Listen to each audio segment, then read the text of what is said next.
pengeluaran yang mubazir, pengeluaran yang alasan untuk nyolong. Saya ingin dihentikan, dibersihkan.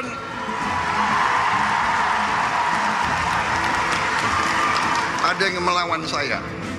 Ada. Dalam birokrasi merasa sudah kebal hukum, merasa sudah menjadi raja kecil.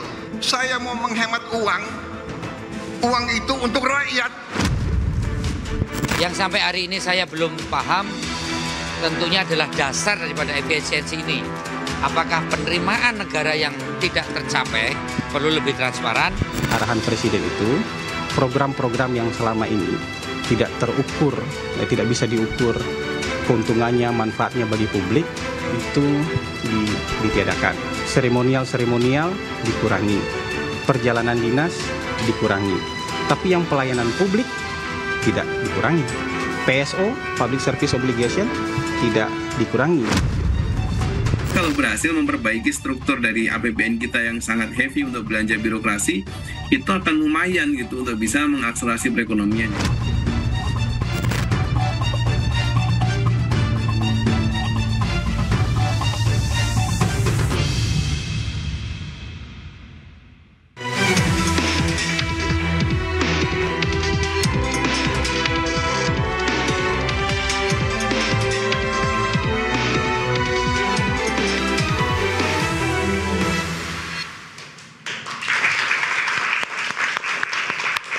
Selamat malam pemirsa, setelah 100 hari dilantik, Presiden menerbitkan instruksi efisiensi. Dan anggaran sejumlah kementerian lembaga dan transfer daerah dipangkas mencapai 306,669 triliun rupiah. Dan niat hemat yang disebut Presiden demi rakyat dinilai pengamat memiliki sejumlah konsekuensinya terutama kepada publik. Gelombang PHK, berkurangnya kualitas pelayanan publik, hingga perlambatan pertumbuhan ekonomi. Tetapi kemarin pemirsa, Presiden sempat menyebut ada raja kecil yang melawan efisiensi anggaran yang menjadi amanatnya. Siapakah raja kecil yang dimaksud dan apa dampak efisiensi anggaran untuk rakyat? Bersama saya Aryo Ardi, inilah Interupsi Prabowo. Ada yang melawan soal efisiensi anggaran.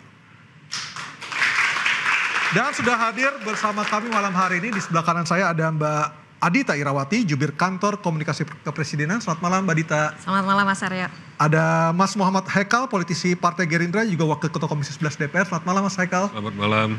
Dan di sebelah kiri saya ada Mas Ubedillah Badrun, analis sosial politik dari UNJ Jakarta. Selamat malam Mas. Selamat malam Mas. Sehat Mas? Sehat alhamdulillah. Selesai masalah ya? Selesai udah. Dan Mas Huda, Nailul Huda, Direktur Ekonomi Deselio. Selamat malam Mas Nailul Huda. Malam juga Mas Aryo. Dan juga mahasiswa dan mahasiswi dari UNJ Jakarta. Selamat malam, terima kasih sudah hadir bersama kami malam hari ini. Dan langsung saja saya akan membuka acara ini dengan bertanya langsung kepada Mbak Dita. Mbak Dita, hari ini Menteri PU mengatakan akan ada studi banding ketiga negara, Turki, Mesir, dan India, untuk desain kantor yudikatif dan legislatif di IKN.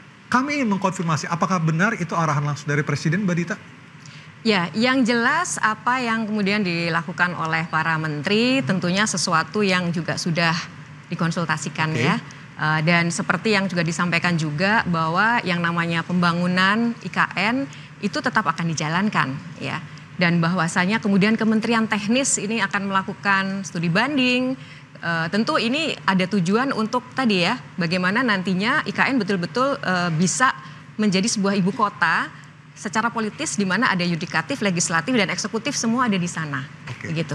Dan ini apakah menjadi bagian juga dari obrolan ketika Presiden Erdogan datang ke Jakarta dan Bogor 2 hari lalu, Mbak Dita, dengan Presiden Prabowo? Bisa saja demikian ya, karena ketika bertemu dengan Pak Presiden Erdogan kan memang salah satu yang dibahas soal itu ya, hal-hal yang mungkin bisa dikerjasamakan antara Indonesia dan Turki. Baik, kita balik ke masalah kita malam hari ini, Mbak, soal efisiensi anggaran. Ketika seorang presiden membicarakan hal ini atau mengutarakan hal tersebut kepada publik, tentunya ini eskalasinya tuh sudah meningkat, Mbak. Apakah sebelumnya sudah pernah dibahas di sidang kabinet atau rapat kabinet, Mbak? Ya, sebenarnya dalam berbagai kesempatan, bahkan ketika beliau masih dalam pencalonan ya, bicara soal efisiensi birokrasi itu ada di dalam program prioritas Presiden ya. 17 program prioritas, salah satunya adalah efisiensi anggaran dan birokrasi. Lalu ketika beliau terpilih, ini langsung kan beliau dalam 3 bulan pemerintahannya langsung itu direalisasikan. dengan menyampaikan bahwa harus dilakukan efisiensi dalam rangka untuk bisa mengembalikan itu kepada rakyat. Jadi program-program yang dirasa tidak berdampak langsung kepada rakyat, tidak mendorong produktivitas rakyat, itu harus coba dikurangi. Ya, dikurangi. Dan kalau kita ibaratkan, mungkin ini sudah sering dengar ya, bahwa kalau tubuh kita ini terlalu banyak lemak, otot ini tidak komposisinya tidak banyak, ini kita bergerak kan juga jadi kurang ya. Kesehatan dalam anggaran ini juga kurang. Itulah mengapa yang namanya otot itu adalah program-program yang dampaknya itu masif buat masyarakat. Dan ini arahan Pak Presiden dari awal gitu ya, kepada para pembantunya. Harus dilakukan efisiensi karena program-program ini harus bisa memberikan dampak langsung kepada rakyat. Baik. Seperti layanan publik ya, kemudian juga kepada yang namanya yang bisa menciptakan lapangan kerja. Kemudian juga yang bisa memberikan produktivitas masyarakat jadi meningkat. Itu adalah hal-hal yang harus menjadi prioritas. Baik. Sementara lemak-lemaknya tadi, yang hal-hal yang mungkin kurang punya dampak kepada masyarakat harus bisa dikurangi. Baik, saya ke Mas Ubedillah. Mas Ubed, ketika seorang presiden mengutarakan sesuatu hal ke publik, apa sih maksud yang Anda cermati dari pernyataan Presiden Prabowo di Surabaya Senin lalu? Ya, saya kira sebetulnya agenda efisiensi itu menunjukkan atau membenarkan bahwa pemerintahan sebelumnya itu buruk. Pemerintahan Pak Jokowi maksudnya? Iya. Oke. Jadi anggaran yang tidak efisien. Bahkan saya sampai kaget juga sampai nilainya hampir 300, kurang lebih 300 triliun kan. 306. Berarti 10% dari APBN. Bayangkan. Jadi selama ini betapa banyak anggaran yang dipermainkan oleh pemerintahan sebelumnya. Ini catatan saya pertama. Oke. Yang kedua, tentu proses efisiensi itu basisnya mesti saintifik. Jadi ada argumen-argumen ilmiah yang mesti dibangun. Apa sih alasan pokok kemudian harus dilakukan efisiensi itu? Bukan sekedar narasi bahwa kita ingin untuk kepentingan rakyat. Ternyata juga tidak kok. Faktanya misalnya anggaran pendidikan yang merupakan mandatory spending ikut dikurangi. 20% itu ikut dikurangi. Jadi untuk rakyat yang mana? Jadi saya kira proses efisiensi itu menurut saya yang dilakukan saat ini itu tidak transparan, tidak menunjukkan prinsip-prinsip good governance sebetulnya. Transparan dong, jelaskan argumennya. Bukan hanya melihat data anggaran, oh ini lebih nih, kurang, lebih kurang. Ataukah mungkin sebenarnya fungsi dari kementerian lah yang bisa membelejeti di mana harusnya transparansi dan juga detail anggaran per mata anggaran untuk dijelaskan kepada publik, Mas Ubed? Iya, saya kira itu. Lalu bahas skala prioritas. Artinya ketika Presiden menjelaskan cukup secara global saja, secara general saja, tetapi detailnya itu adalah tugas dari masing-masing menteri. Iya, karena Presiden ini kan sebetulnya juga representasi dari negara ya. Ketika Presiden menyampaikan bahwa betapa pentingnya efisiensi, para menteri mesti menafsirkan secara rasional. Tidak kemudian gerasa-gerusu begitu, membabi buta, pokoknya efisiensi. Oke. Padahal rakyat membutuhkan pendidikan yang berkualitas. Rakyat membutuhkan kesehatan yang layak. Rakyat membutuhkan pekerjaan yang cukup. Baik. Saya kira 3 agenda itu mestinya menjadi dijalankan sesuai dengan konstitusi saja. Baik. Karena jelaskan harus 20% untuk pendidikan. Ya, jadi amanat bayangkan, konstitusi. Iya, amanat konstitusi.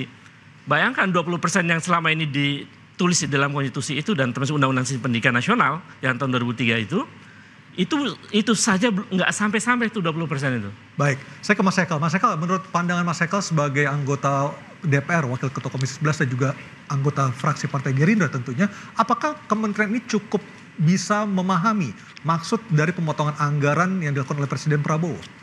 Jadi memang pemotongan anggaran ini sebetulnya gini, yang diharapkan oleh Pak Prabowo itu kan bukan pemotongan seperti yang tadi disampaikan ini tidak jelas ya. Beliau itu kepengen supaya setiap rupiah yang dibelanjakan oleh pemerintah, kan kita sering dengar ada jargon spend better. Oke. Nah, ini realisasinya harus benar-benar spend better. Jadi beliau itu kan lihat loh, ini kok banyak sekali belanja-belanja yang kelihatannya mengada-ada. Kita buat contoh aja ya. Kita sering kali ini sebagai warga Jakarta aja sering mengeluh menjelang akhir tahun, kok sering ada galian jalan. Betul. Kayaknya ngabis-ngabisin anggaran akhir tahun. Belum lagi sering kali mungkin ada pejabat-pejabat yang keliling-keliling di bulan-bulan Oktober, November, Desember terkesan ngabisin anggaran buat jalan-jalan. Nah, yang hal-hal seperti ini kan beliau juga paham gitu kan. Nah, obrolan soal belanja di efisiensikan ini sebetulnya udah obrolan beliau karena saya dari Partai Gerindra dari belasan tahun yang lalu. Hari ini kita lagi tadi acara Rapimnas merayakan 17 tahun kita Partai Gerindra, dan selama saya di terpilih lagi ya sebagai Ketua Umum Gerindra ya. Alhamdulillah beliau terpilih lagi untuk memimpin Gerindra sampai 2030. Tapi ya selama kita di Gerindra ya obrolan ini nggak berubah. Beliau itu konsisten bahwa beliau merasa di Indonesia ada pengelolaan keuangan yang tidak baik sehingga ada kebocoran uang. Nah, kebocoran itu kan ada dua, ada di soal penerimaan dan di pengeluaran. Nah, hari ini yang ditangani dulu di soal pengeluaran. Oke. Nah, di pengeluaran ini kan macam-macam. Nah, tapi salah satu yang kita lihat kasat mata lah, beliau bilang masa di dalam anggaran pemerintah di bulan-bulan akhir itu ada belanja ATK bisa 40-an triliun. Mau beli apa 40-an triliun? Apa, itu disposal emang kita masih nggak punya handphone bisa kirim-kiriman data gitu kan. Belum lagi belanjanya pejabat-pejabat itu 45 triliun untuk ke luar negeri dan seterusnya. Nah, yang begini-begini kan sebenarnya bisa dipakai buat lebih baik untuk keperluan rakyat. Nah, itulah yang kita fokuskan. Saya ke Mas Huda. Mas Huda, dari Selius melihatnya apakah yang dilakukan oleh Pak Prabowo ini sudah tepat? Tadi kalau dari Mas Ubed kan intinya adalah harus lebih detail lagi supaya masyarakat paham gitu loh. Apa sih sebenarnya tujuan dari pemerintah? Silakan Mas Huda. Ya, yang pertama seperti ini.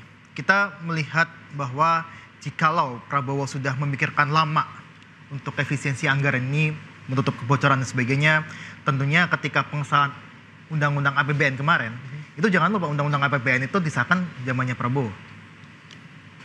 Desember. Walaupun memang pembahasannya sudah mulai dari September, Oktober. Bapak, itu salah itu.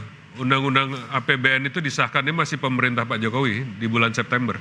Kalau yang Desember kan nggak ada pembahasan juga kan? Nggak ada, Pak. Ada revisi. Di Desember ada juga sebenarnya. Di Desember nggak ada, Pak. Ada. Kalau ada saya pasti tahu lah, saya anggota DPR.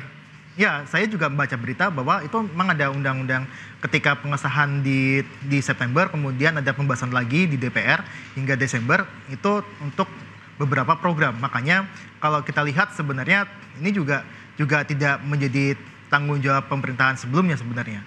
Nah, itu yang pertama. Yang kedua adalah ketika kita melihat bahwa ada beberapa program yang disampaikan oleh Prabowo untuk MBG dan sebagainya, kembalikan ke rakyat kecil dan sebagainya, artinya adalah ketika pembahasan program ini di awal, artinya ini tidak prudent dalam artian dari mana sumber pembiayanya. Nah, inilah yang saya selalu katakan bahwa ayolah kita terus terang aja apakah memang pemerintah ini punya uang atau tidak sebenarnya untuk membiayai MBG atau program-program lainnya. Adalah kita terus terang saja gitu kan, apakah punya uang atau tidak gitu kan. Nah, karena kalau punya uang, otomatis sebenarnya efisiensi anggaran, pemutaran anggaran atau tadi restrukturisasi ya bahasanya kan, itu tidak akan dilakukan. Tapi ketika tadi Mas Hekal mengatakan ada anggaran pos-pos mata anggaran yang tidak masuk akal, seperti misalnya ATK ataupun perjalanan ke luar negeri di akhir tahun, itu bukankah itu memang harus dipotong, Mas Huda? Iya, kalau mau dipotong sebenarnya ya dari sisi kementerian lembaga yang terlalu banyak juga harus. Artinya tidak sebesar anggaran dipotong saat ini, seperti itu? Iya, kalau kita lihat sebenarnya kalau memang Prabowo mau konsisten secara efisien dan sebagainya, tentu dia harus melihat dari sisi koalisi yang gemuk misalkan. Itu kan kontradiktif sebenarnya dengan apa yang disampaikan oleh Prabowo saat ini, dengan apa yang dilakukan kemarin. Menunjuk menteri itu kepala lembaga 49 lebih, itu kan sebuah pemborosan. Apa yang dilakukan sama Vietnam, USA dan sebagainya itu udah efisiensi. Kalau yang dilakukan oleh Prabowo saat ini bukan efisiensi, emang nggak ada uang aja, sehingga harus memutar uangnya dan anggaran-anggaran itu untuk membiayai MBG, itu aja sebenarnya. Artinya bukan efisiensi, tetapi untuk mengalihkan anggaran ke program yang lain. Bukan menutup kebocoran, emang nggak ada uang aja sebenarnya. Oke, Mbak Dita silakan Mbak, komentarnya Mbak. Ya, ini sebenarnya kan kalau kita perhatikan tadi ya kembali lagi. Banyak sekali yang inefisiensi sebenarnya di dalam anggaran kita ya. Tadi sudah disebutkan angkanya tadi. Salah satunya betul Mas, ATK itu alat tulis kantor itu 40 triliun. 1 tahun ya kalau dicoba diakumulasikan dari semua kementerian. Nah, ini kan sesuatu yang adakah dia dampaknya kepada masyarakat? Kita harus akui tidak ada kan secara langsung itu. Padahal kalau kita hemat saja 50%, itu sebenarnya angka 20 triliun itu bisa membangun renovasi sekolah yang memang tahun ini dianggarkan sekitar 17 triliun. Jadi ini sebenarnya itu tadi ya, bagaimana yang namanya efisiensi, karena sekarang ini kita melihat banyak sekali hal-hal yang sebenarnya masih bisa dihemat di kementerian, itu coba kita alihkan untuk bisa memberikan program yang lebih real gitu ke masyarakat ya. Jadi bahwasannya tadi ada pendapat soal itu, sebenarnya kita kembali lagi bahwa semangatnya ini kan kita ingin jangan sampailah ada yang bocor, ada yang tidak efisien, yang itu rakyat cuma bisa nonton. Untuk MBG apakah pemerintah masih punya uang, Mbak? Jangan dijawab dulu, Mbak ya. Kita akan lihat jawabannya usai pariwara. Tetap bersama kami di Interupsi.